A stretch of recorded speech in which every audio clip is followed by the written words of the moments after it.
নমস্কার, welcome to my channel. সোমাস অ্যারোমাবুন্দের পক্ষ থেকে আমি সোমা বলছি। আমি আজকে তৈরি করে দেখাবো কাবলি ছোলা আর মটরের ঘুগনি। আমি তৈরি করব একদম দোকানের মতো। ভীষণই টেস্টি হয় এই ঘুগনিটা খেতে। বিকেলে স্ন্যাক্স হিসাবেও ভালো লাগে, আবার রুটি পরোটা অথবা পাউরুটির সাথেও খুবই ভালো লাগে। তাহলে আসুন দেখে নেওয়া যাক আমার আজকের এই রেসিপিটি। ঘুগনি বানাবার জন্য আমি এখানে নিয়েছি 100 গ্রাম কাবলি ছোলা আর 150 গ্রাম মটর। ছোলা আর মটর আমি 7 থেকে 8 ঘন্টা ভিজিয়ে রেখেছিলাম। তারপর অল্প লবণ আর হলুদ দিয়ে প্রেসার কুকারে 3টে সিটি দিয়ে আমি সেদ্ধ করে নিয়েছি। দেখুন, ছোলা আর মটর একদম সুসিদ্ধ হয়েছে। আর একটা বড় সাইজের আলু ছোট ডুম করে কেটে নিয়েছি। প্রথমে আমি যে মশলাটা ঘুগনির মধ্যে দেব সেই মশলাটা তৈরি করে নেব। তার জন্য একটা ফ্রাই প্যানে দিয়ে দিলাম 2টো শুকনো লঙ্কা আর একটা তেজপাতা। একটু নেড়ে চেড়ে আমি তেজপাতা আর শুকনো লঙ্কাটা একদম লো ফ্লেমে একটু ভেজে নেব। তারপরে দিয়ে দিলাম একটু দারচিনি, 3টে এলাচ, কয়েকটা লবঙ্গ, হাফ চা চামচ সাদা জিরে, হাফ চা চামচ মৌরি, 1 চামচ ধনে। সমস্ত মশলা লো ফ্লেমে 2 থেকে 3 মিনিট নেড়ে চেড়ে একটু ড্রাই রোস্ট করে নেব। খুব বেশি কিন্তু কালো করে ভাজবো না, তাতে মশলাটা কিন্তু তেতো হয়ে যাবে। এই অবস্থায় আমি গ্যাসের ফ্লেম অফ করে একটা প্লেটে ঢেলে ঠান্ডা হতে দেব। ততক্ষণে আমি গ্যাসে কড়াই বসিয়ে কড়াই গরম করে নিয়েছি। এবারে দিয়ে দিলাম 5 চামচ মতন সর্ষের তেল।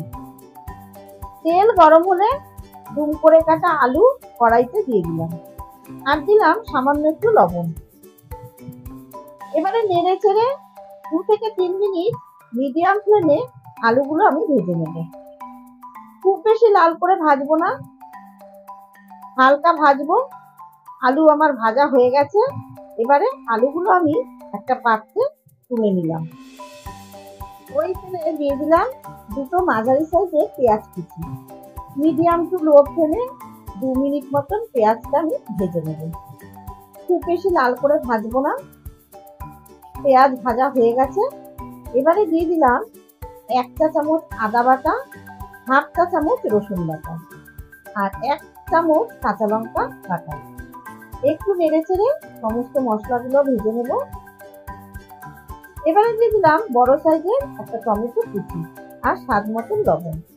লবণ আগে একবার ছোলা মটর সেদ্ধ হওয়ার সময় দিয়েছিলাম, আবার এখন দিলাম। আপনারা কিন্তু সেটা বুঝে লবণ ব্যবহার করবেন।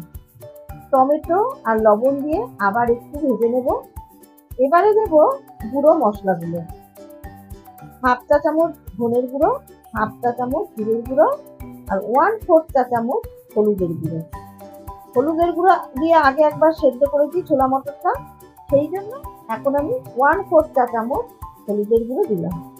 আর দেব 1 চা চামচ কাশ্মীরি লঙ্কার গুঁড়ো। সমস্ত মশলা একটু কষিয়ে নিয়ে দিয়ে দিলাম সামান্য একটু উষ্ণ গরম জল। এবারে ভালো করে নেড়ে চেড়ে লো টু মিডিয়াম ফ্লেমে 3 মিনিটের জন্য ঢাকনা দিয়ে ঢেকে দেবো মশলা কষানোর জন্য। ততক্ষণে আমি ভাজা মশলাগুলো একটা মিক্সার গ্রাইন্ডারে ঢেলে গুঁড়ো করে নেব। গুঁড়ো করা হয়ে গেছে। 3 মিনিট পর ঢাকনা তুলে একটু নেড়ে চেড়ে দিয়ে দিলাম ভেজে রাখা আলু। আলু দিয়ে আবার 2 মিনিট মতন মিডিয়াম ফ্লেমে কষিয়ে নেব। 2 মিনিট কষানো হয়ে গেলে দিয়ে দিলাম সেদ্ধ করা ছোলা মটর আর দিলাম পরিমাণ মতন উষ্ণ গরম জল। খুব বেশি জল দেব না, তাতে পাতলা হলে খেতে কিন্তু ভালো হবে না, তাই পরিমাণ মতন জল দিতে হবে। আর দেবো স্বাদ মতন চিনি। এবার একটু নেড়ে চেড়ে ঢাকনা দিয়ে ঢেকে দেবো মিডিয়াম ফ্লেমে 2 মিনিটের জন্য। তাতে ছোলা মটর আর একটু ভালো সেদ্ধ হয়ে যাবে আর সমস্ত মশলাগুলো ছোলা মটরের মধ্যে ঢুকে যাবে। এবার ঢাকনা তুলে দেখে নিলাম আলু সেদ্ধ হয়ে গেছে। এবারে ভাজা মশলা গুঁড়ো দিয়ে দিলাম 2 চামচ, আর 1 মুঠো ধনেপাতার কুচি। এবার দিয়ে গ্যাসের ফ্লেম আমি অফ করে ঢাকনা দিয়ে 5 মিনিটের জন্য ঢেকে রাখবো। তৈরি হয়ে গেল দোকানের মতো ছোলা মটরের ঘুগনি। এবারে গরম গরম সার্ভ করব। বিকেলে স্ন্যাক্স হিসেবেও আমরা এই ছোলা মটরের ঘুগনি খেতে পারি। উপর থেকে দিয়ে দিলাম একটু ধনেপাতা কুচি, একটু ভাজা মশলার গুঁড়ো, একটু তেঁতুলের জল। তেঁতুলের জল দিলে টেস্ট আরো ভালো হয়। সামান্য একটু পেঁয়াজ কুচি, আর দেব সামান্য একটু ঝুরি ভাজা।